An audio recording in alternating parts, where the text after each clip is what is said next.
നമസ്കാരം. ഇന്ന് ഞാൻ ഉണ്ടാക്കാൻ പോകുന്നത് ഉരുളക്കിഴങ്ങ് വെച്ചുള്ള ഒരു റെസിപ്പിയാണേ. അപ്പം നമുക്കൊന്ന് കാണാം എന്താ ഉണ്ടാക്കാൻ പോകുന്നതെന്നുള്ളത്. 2 ഉരുളക്കിഴങ്ങ് ഞാൻ അതിന് വേണ്ടി എടുത്തിട്ടുണ്ട്. അപ്പം നമുക്കൊന്ന് കാണാം. അപ്പോൾ ആദ്യം ഞാൻ ഈ ഉരുളക്കിഴങ്ങൊന്ന് കഴുകിയിട്ട് വരാം. ഇത് നമുക്ക് ഈ സ്റ്റീൽ പാത്രത്തിലോട്ട് ഇട്ടിട്ടൊന്ന് പുഴുങ്ങിയെടുക്കണം.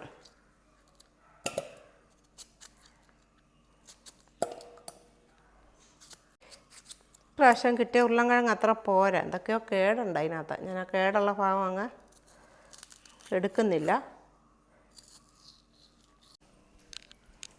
അപ്പം നമുക്കിതൊന്ന് പുഴുങ്ങിയെടുക്കാം. തീയൊക്കെ കത്തിച്ചു. ഇതിവിടെ കിടന്നൊന്ന് വേകട്ടെ. ഇതാ ഇവാൻകുട്ടൻ ഇവിടെ കിടക്കുന്നുണ്ടോ? ഇവാൻകുട്ട ഡാ ചിക്ക ഇങ്ങോട്ട് നോക്കിയേ. ഇവാൻ ഡാ ഇങ്ങോട്ട് നോക്കടാ. പിണങ്ങി കിടക്കുവാണോടാ?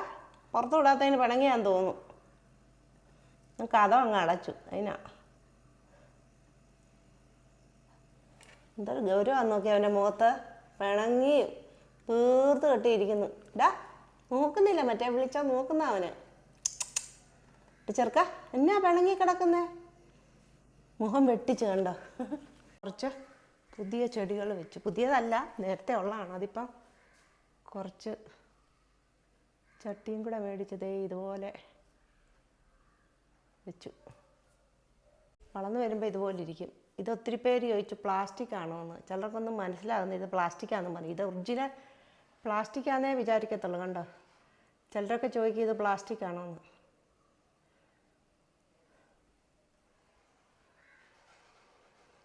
പിച്ച് വളർന്നു മുകളിലോട്ട് കയറിയിട്ടുണ്ട്. പിച്ചിയ കുറച്ചൊക്കെ മുട്ടൊക്കെ വന്നായിരുന്നു. കണ്ടോ? ഉരുളക്കിഴങ്ങ് അവിടെ നിന്ന് വേകുമ്പോഴത്തേക്ക് ഉച്ചക്കലത്തേക്കുള്ള ഒരു വെണ്ടയ്ക്ക മെഴുക്കുവരട്ടി വെക്കാമെന്ന് വെച്ചു. അതിന് വേണ്ടി ഞാൻ വെണ്ടയ്ക്ക എടുത്ത.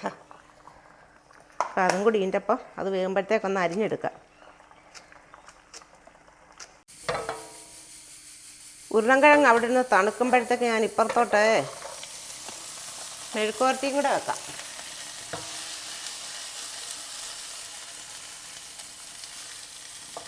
അതല്ലെങ്കിൽ ഉച്ചക്കലത്തേക്ക് ഒന്നും ആകത്തില്ല. ഈ പണി മാത്രം കൊണ്ടിരുന്നാൽ എനിക്ക് ഉച്ചയ്ക്കൊന്നും വെക്കാൻ പറ്റത്തില്ല. എല്ലാം നമ്മൾ ഇതുപോലെ പുഴുങ്ങി വെച്ചിട്ടുണ്ട്.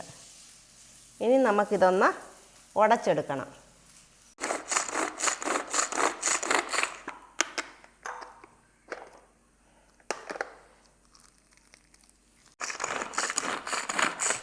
അപ്പോൾ ഇതെല്ലാം ഇങ്ങനെ ഒന്ന് കുഴച്ചെടുത്തിട്ടുണ്ട്. ഇതിലോട്ട് നമുക്ക് കുറച്ച് ഉപ്പ് മിക്സ് ചെയ്യാമേ. ഉപ്പൊക്കെ നിങ്ങളുടെ ആവശ്യത്തിന് ചെയ്യുക. ചിലർക്ക് ഒരുപാട് ഉപ്പ് വേണമല്ലോ, ചിലർക്ക് ഉപ്പ് കുറച്ച് മതി. അപ്പോൾ ഈ രീതിയിൽ നമ്മൾ കൈ കൊണ്ടും കൂടെ ഒന്ന് കുഴച്ചെടുക്കുക. നമുക്കിതിലായിട്ട് കുറച്ച് മുളക് പൊടി, ചട്ടം മഞ്ഞൾപ്പൊടി, കരിഞ്ചീരപ്പൊടി ഒരു ശകലം ചേർത്താൽ മതി. ഇതാ കണ്ടോ? ഇത് ചേർന്ന് ഒന്നുകൂടെ ഒന്ന് മിക്സ് ചെയ്യാം.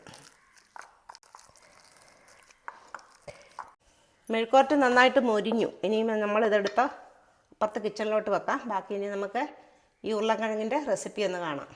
അപ്പോൾ ഇതുണ്ടാക്കാൻ വേണ്ടിയിട്ട് ഞാൻ ബ്രെഡ് പൊടിച്ചതും എടുത്ത് വെച്ചിട്ടുണ്ട്. അതിൻ്റെ കൂടെ തന്നെ 2 മുട്ട. അപ്പോൾ ഈ മുട്ട നമ്മൾ ഇതിനകത്തോട്ട് പൊട്ടിച്ചൊഴിക്കാം.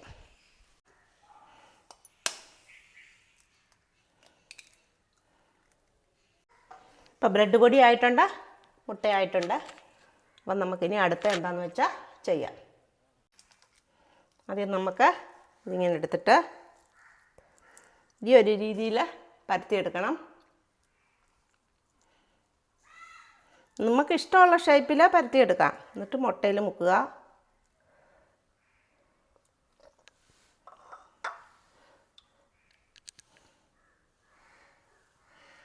പിന്നെ ബ്രെഡിൽ മുക്കുക.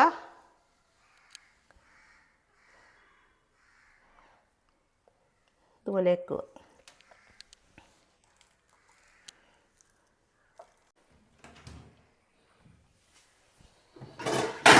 ഇതെല്ലാം ബ്രെഡിൽ മുക്കിയതേ ഇതേപോലെ ആക്കിയിട്ടുണ്ട്. ഇത് നമുക്കിനി എണ്ണയ്ക്കകത്ത് വറുത്തെടുക്കാം. ഇപ്പോൾ എണ്ണ ഒഴിക്കാം നമുക്ക്. എണ്ണയൊക്കെ നന്നായിട്ട് ചൂടായി. ഇനി നമുക്ക് ഇതിനകത്തോട്ട് ഇടാം. നന്നായിട്ട് മുരിഞ്ഞു. ഞാനപ്പോൾ അതേ തിരിച്ചിട്ടിട്ടുണ്ട്. ഉരുളൻകിഴങ്ങ് നമ്മൾ നേരത്തെ പുഴുങ്ങിയെടുത്തോണ്ട് ഒരുപാടങ്ങ് വേണമെന്നൊന്നുമില്ല. ജസ്റ്റ് ഒന്ന് കളറ് മാറിയാൽ മതി, ഈ ഒരു കളറിൽ.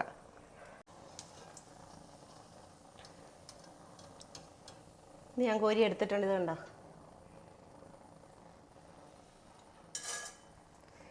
ഇതേപോലെ നമുക്ക് ഇതെല്ലാം ഒന്ന് പൊരിച്ചെടുക്കാം. ഞാൻ ദേ ഉരുളൻകിഴങ്ങ് കൊണ്ടുണ്ടാക്കിയ ഹാഷ് ബ്രൗൺ എന്നാണ് ഈ ഒരു റെസിപ്പിയുടെ പേര്. ഇതേ കണ്ടോ, നല്ല മൊരിഞ്ഞ് കിട്ടിയിട്ടുണ്ട്. അത് ഞാൻ കാണിച്ചു. ഞാൻ സ്ഥലത്തില്ലായിരുന്നു, ഞാൻ പുറത്ത് പോയിരിക്കായിരുന്നേ. നമ്മുടെ പൂച്ചക്കുഞ്ഞുങ്ങൾക്കുള്ള ഫുഡൊക്കെ മേടിക്കാൻ വേണ്ടി പോയതായിരുന്നു. ഈയിടെ ഒന്നും ഇവിടെ സ്ഥലത്തില്ല, ഭയങ്കര തിരക്കാണ്. അത് കാരണം വീഡിയോ ഒക്കെ ഞാൻ തന്നെ എടുക്കുന്നത്. അതെ, അതിൻ്റെ ആയ പോരായ്മകളൊക്കെ കാണും. അപ്പോൾ നിങ്ങളെല്ലാവരും ഒന്ന് സബ്സ്ക്രൈബ് ചെയ്ത് ഞങ്ങളെ സപ്പോർട്ട് ചെയ്യണം. നമുക്കൊന്ന് കഴിച്ചു നോക്കണ്ടേ, ടേസ്റ്റ് എങ്ങനെയുണ്ടെന്ന് അറിയണ്ടേ. നമ്മുടെ വലിയ കോണ്ടിനെന്റൽ ഫുഡാണ്. ചൂട് കുറഞ്ഞത് ഏതാ, എല്ലാം നല്ല പൊരിഞ്ഞിരിക്കും.